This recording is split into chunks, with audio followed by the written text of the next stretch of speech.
በስመ አብ ወወልድ ወመንፈስ ቅዱስ አሐዱ አምላክ አሜን። ሰላም ቤተሰቦች እንደምን አላችሁ?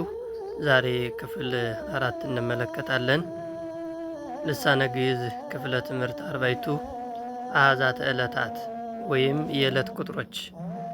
በዚህ ክፍለ ትምህርት ሁለት ዋና ዋና ነጥቦች እንመለከታለን። አንደኛው ቀኖችን እንዴት እንቆጥራለን፣ ሁለተኛው የቀኖችን ቁጥር መቼና እንዴት እንጠቀማለን የሚለውን በቅደም ተከተል እንመለከታለን።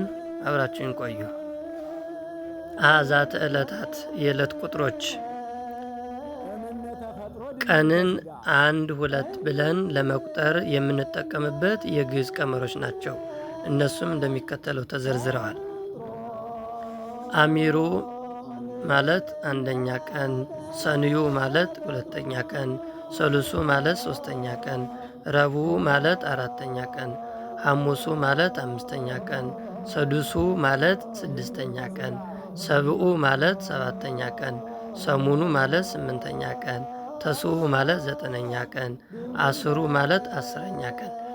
እነዚህ በግዕዝ ቋንቋ ቀኖችን የምንሰይምበት ወይም ቀኖችን የምንቆጥርበት ቁጥር ራሱን የቻለ አሃዝ አለው ማለት ነው።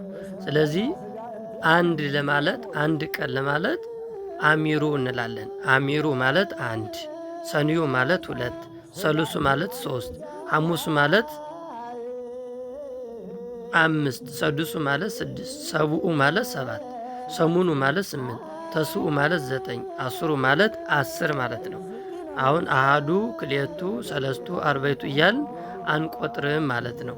ስለዚህ የግዕዝ ቋንቋ የዕለታትን አቆጣጠርና የቁጥሮችን አቆጣጠር ለይቶ ያስቀምጣል ማለት ነው። አስሩ አሚሩ ስንል 11ኛ ቀን ማለታችን ነው። አስሩ ወሰኑዩ፣ አስሩ ወሰሉሱ እንደዚሁ 11ኛ ቀን፣ 12ኛ ቀን፣ 13ኛ ቀን፣ 14ኛ ቀን፣ 15ኛ ቀን እያልን እንቀጥላለን ማለት ነው።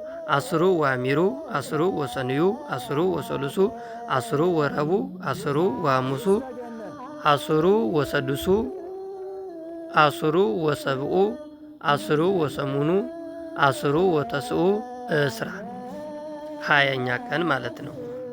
20ኛ ቀን 22 23 ስንል ደግሞ እስራ ወአሚሩ አሁን 21ኛ ቀን ነው እያልን ያለ ነው። አሁን ቁጥር አይደለም ቀንን የምንቆጥርበት ራሱን የቻለ ቀመር ማለት ነው። እስራ ወአሚሩ አሁን ቁጥር እየቆጠርን ከሆነ እስራ ወአሐዱ ነው የምንለው። እስራ ወክልኤቱ፣ እስራ ወሰለስቱ እያልን አድምነድ። እዚህ ላይ ግን እስራ ወአሚሩ ማለት 21ኛ ቀን ማለት ነው። እስራ ወሰንዩ 22ኛ ቀን፣ እስራ ወሰሉሱ 23ኛ ቀን፣ እስራ ወረብኡ 24ኛ ቀን፣ እስራ ወሐሙሱ 25 ቀን፣ እስራ ወሰዱሱ 26 ቀን፣ እስራ ወሰብኡ 27 ቀን፣ እስራ ወሰሙኑ ማለት 28ኛ ቀን፣ እስራ ወተስዑ 29 ቀን፣ 30 ቀን ማለት ነው። በኢትዮጵያ የቀን አቆጣጠር 30 ነው። በሌሎች እስከ 31 የሚቆጥሩ አሉ። እንደ ኢትዮጵያ ግን 30 ቀንን ነው የምንጠቀመው።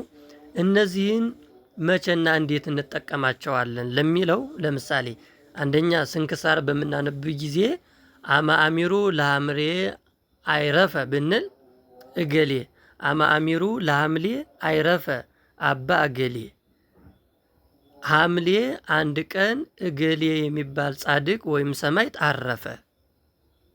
አመስራ ወሐሙሱ ለመስከረም እገሌ ጻድቅ አይረፈ እያልን እናነባለን ማለት ነው። አመ አስሩ ወተስዑ ለመጋቢት መጋቢት 29 ቀን እያለ ይሄዳል ማለት ነው። ሁለተኛውና የመጨረሻው ነጥባችን ልደታችንን ወይም የተወለድንበትን ቀን ለመናገር እነኝን እንጠቀማለን ማለት ነው። አነ ተወለድኩ አመ ሰሉሱ ለጥር፣ እኔ ጥር 3 ቀን ተወለድኩ። ለምሳሌ ሰሎሜ የምትባል ልጅ ሰሎሜ ተወልደት አመስራ ወሰሙኑ ለሚያዝያ፣ ሰሎሜ ሚያዝያ 28 ቀን ተወለደች ሌላ ደግሞ ጥያቄ አሁን አንድ ሰው ቢጠይቃችሁ መይዜ ውእቱ ልደታ ለማርያም ቢላችሁ አማአሚሩ ግንቦት አንድ ቀን ነው። ይህንን በመሳሰሉት ልንጠቀምባቸው እንችላለን እና የቀንን አቆጣጠርና የዕለትን አቆጣጠር ለይተን ማወቅ ያስፈልጋል ማለት ነው። እስከዚህ ድረስ መጣችሁ ሳብስክራይብ ያላደረጋችሁ ሳብስክራይብ አድርጉ፣ ላይክም አድርጉ። እንዲሁም ሀሳብ አስተያየታችሁን በኮሜንት አሳውቁኝ። ለወገን ለጓደኛ ይጠቅማል ካላችሁት ደግሞ ሸር በማድረግ አገልግሎቱን አስፋፉ። ከዚህ በመቀጠል የቤት ስራ ይኖረናል። የቤት ስራችን ግብረ ቤት ማለት የቤት ስራ ማለት ነው። አንደኛ የተወለድክበትን የልደት ቀን ጻፍ ወይም ጻፊ ነው። ሁለተኛ የአባትክንና የእናትን የልደት ቀን ጻፍ ወይም ጻፊ ይላል። የእናት አባታቸውን የልደታቸውን ቀን ወሩን ጨምራችሁ ጻፉልኝ ማለት ነው። ሶስተኛ የምታውቋቸውን የሁለት ጻድቅ እረፍት ወሩንና ቀኑን ጻፉ የሚለውን ሰርታችሁ አስቀምጡ። የሁላችሁንም አየዋለሁ፣ አርመዋለሁ። ሰላም ለክሙ።